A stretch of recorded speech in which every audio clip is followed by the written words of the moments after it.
Good morning, everybody. So this morning I found something in Daniel that I felt led to share with you.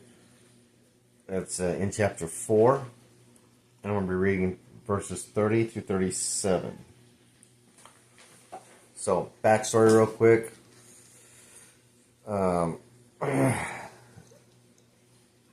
Nebuchadnezzar had a dream, and Daniel had interpreted this dream for him. And at the end of the interpretation, Daniel, begged the king to ask for forgiveness and to recognize God as sovereign ruler of all.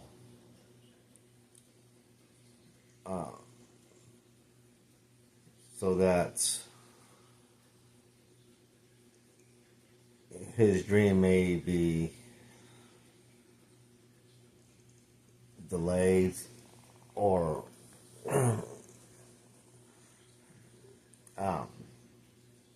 from happening to him. So, what I'm about to read takes place about a year after Daniel had interpreted the king's dream. So, this is, and Nebuchadnezzar's the king, and he's walking on his roof of his palace the night that this starts. So here we go. Chapter 4, starting in verse 30. The king reflected and said, "Is this not Babylon the Great, which I myself have built as a royal residence by the might of my power and for the glory of my majesty?" While the word was in the king's mouth, a voice came from heaven saying, "King Nebuchadnezzar, to you it is declared, sovereignty has been removed from you, and you will be driven away from mankind, and your dwelling place will be with the beasts of the field. You will be given grass to eat like cattle, and 7 periods of time will pass over you until you recognize that the Most High is ruler over the realm of mankind and bestows it on whomever he wishes."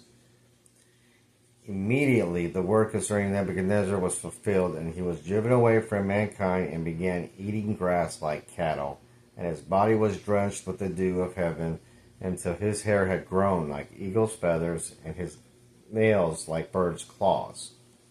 But at the end of that period, I, Nebuchadnezzar, raised my eyes toward heaven, and my reason returned to me, and I blessed the Most High, and praised and honored him who lives forever.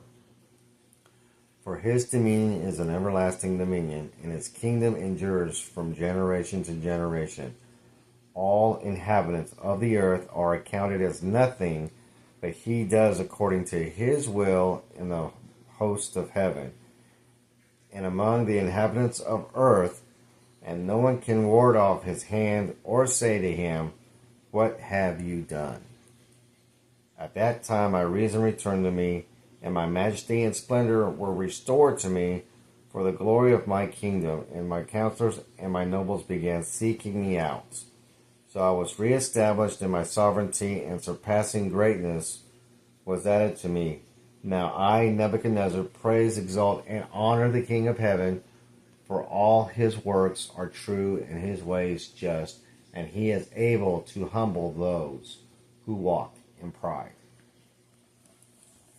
So, the tree, basically, Nebuchadnezzar kept having a dream of a giant tree growing and prospering, and, animals lived under it, birds lived in it, there was bountiful amounts of fruit, and the dream kept plaguing him, and he couldn't figure it out. And none of his magicians or his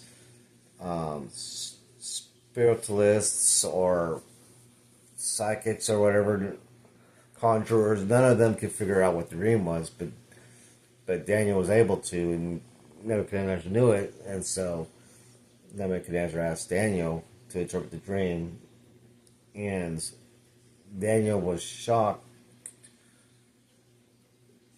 to realize that the dream was about Nebuchadnezzar. So, Nebuchadnezzar was a mighty king and a mighty ruler. He did not worship God. He did know God, and he did believe that God exists, but he did not worship God. He still worshipped, his kingdom's gods. And the dream that he had, that Daniel interpreted for him, was a warning to him of what would happen to him if he didn't change his ways. Well, on that fateful night, the dream was fulfilled because Nebuchadnezzar, he ruled this vast kingdom. But instead of recognizing that it was God who gave him that power and gave him that prosperity and his sovereignty, he basically was like, how great am I? I did all this on my own.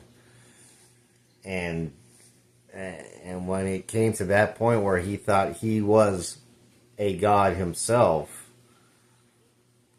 God humbled him immediately. And I'm not sure what the period of time, how long that was. I didn't really look into that.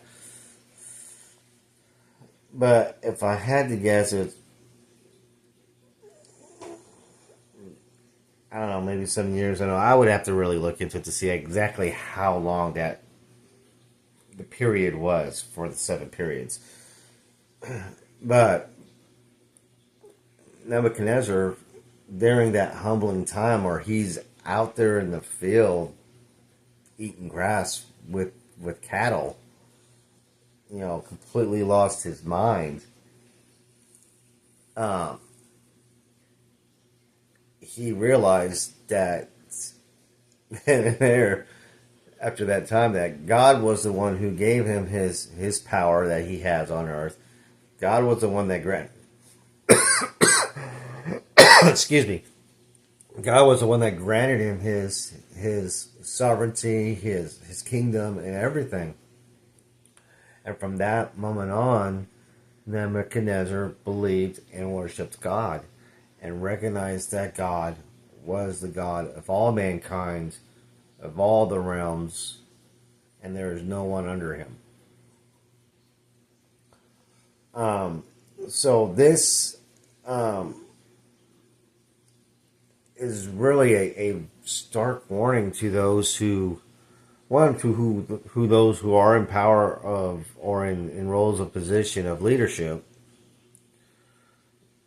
leaders of nations, but it's also over leaders of our own households too, if you think about it, because each one of our households is our little kingdom. And so it doesn't matter if you're a leader of a great nation or if you're a leader of your own household. You have to be mindful that everything that you have has been given to you by the Lord. God allowed you to have the possessions, the power that you have. It's very dangerous to say, oh, look what I've done. I did this because I created this to happen, or I am the one who did such great things. When we start exalting ourselves and treating that, and just start thinking that we are bigger than something that we're not, and stop failing to see that God had granted us these things and granted us this power or these possessions, our very lives, such as they are. God will humble us. He will allow things to happen to us to make us realize, whoa, we